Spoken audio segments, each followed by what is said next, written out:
Cattle of Enkai, a story from Maasai mythology. Long ago, the Maasai people of Kenya and Tanzania believed that Enkai, the supreme god, created the world and everything within it. Enkai ruled over the heavens, rain, and fertility, ensuring balance between the earth and the sky. The Maasai revered Enkai as the giver of life, especially the cattle, which were considered sacred and a direct gift from the god. One day, Enkai looked down from the heavens and saw that the Maasai people were struggling. Their lands were dry, and their herds of cattle were dwindling. Feeling compassion for his children, Enkai called upon Old Doinyo Lengai, the sacred mountain, to act as a bridge between the heavens and the earth. From the mountain, Enkai sent down a great herd of cattle, delivering them to the Maasai as a sign of his blessing. However, Enkai warned the Maasai people to care for the cattle with respect and to live in harmony with nature. The cattle are my gift, he said, and through them you shall thrive, but if you dishonor the balance of the world, you will face hardship. The Maasai cherished this gift, treating their cattle as sacred and using them only for sustenance and ritual. They believed that Enkai's favor depended on how well they cared for the animals and the land. Through their songs and dances, they expressed gratitude to Enkai and maintained their connection to the divine. From that day on, the Maasai honored Enkai through ceremonies and by living in harmony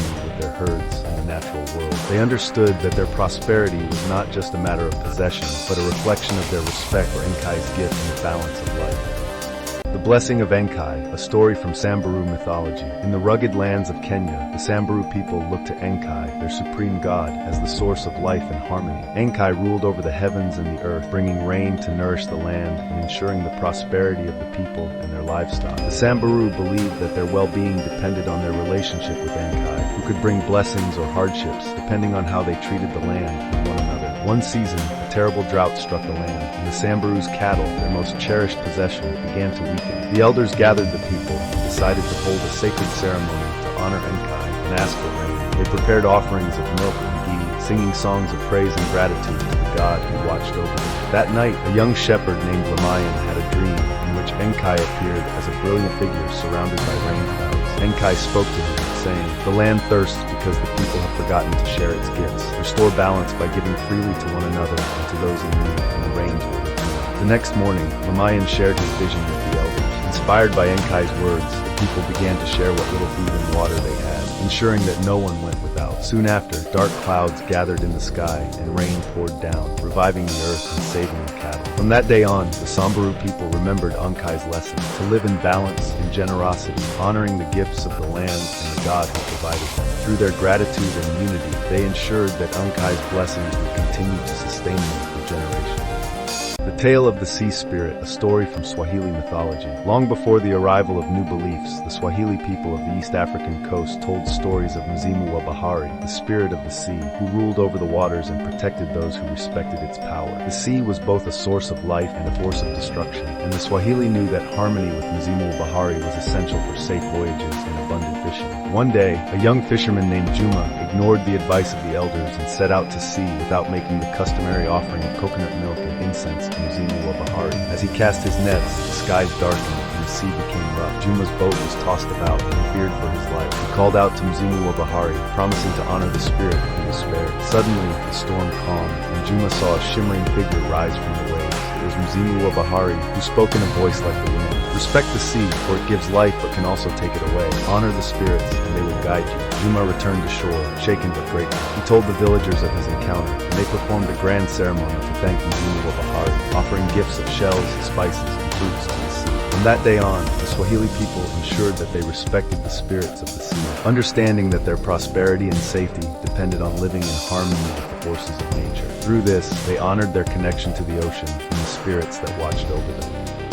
The Gift of Mount Kirinyaga, a story from Gikuyu mythology. Long ago, when the world was new, the supreme god Enkai, creator of the heavens and earth, looked down and saw a beautiful land stretching beneath the sky. Enkai decided to make this land a home for humanity and chose Mount Kirinyaga, now Mount Kenya, as his sacred dwelling. From the mountain, Enkai would watch over the land and its people. Enkai created the first man, Gikuyu, and led him to the base of the mountain. There, Enkai pointed to the lush valleys, rivers, and forests below and said, "This is the land I have given to you and your descendant. Care for it, and it will provide for you." Enkai also gave Gikuyu a wife, Mumbi, and together they built their home at Mkurwe Wanyagapanda. They were blessed with 9 daughters, who became the ancestors of the Gikuyu clans. To honor Enkai, Gikuyu and Mumbi taught their children to live in harmony with the land, offering prayers to Enkai from the mountain. One day, during a drought, Gikuyu climbed Mount Kirinyaga to seek Ngai's help. He prayed for rain, offering fruits and milk. Ngai answered by sending clouds and rain to restore the earth. From that time, the Gikuyu people understood that Mount Kirinyaga was Ngai's sacred land. They continued to offer prayers in respect to the land, knowing that their blessings came from the God who created and watched over them. Through Ngai's guidance, the Gikuyu learned that their prosperity depended on unity, respect, and harmony with nature.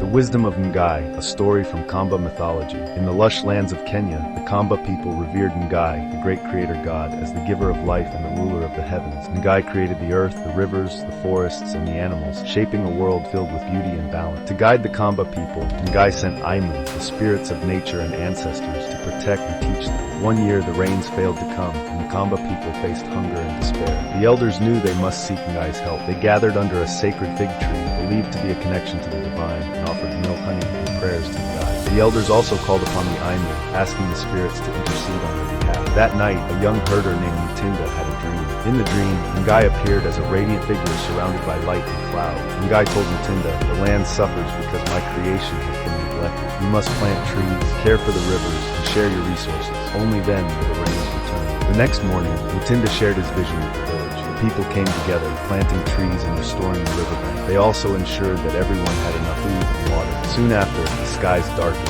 and rain began to fall, bringing life back to the land. From that day forward, the Kamba people remembered Ngai's lesson, to live in harmony with the earth and honor the spirits that guided them. They continued to offer prayers and care for the land, knowing that their actions were key to maintaining the balance of Ngai's creation.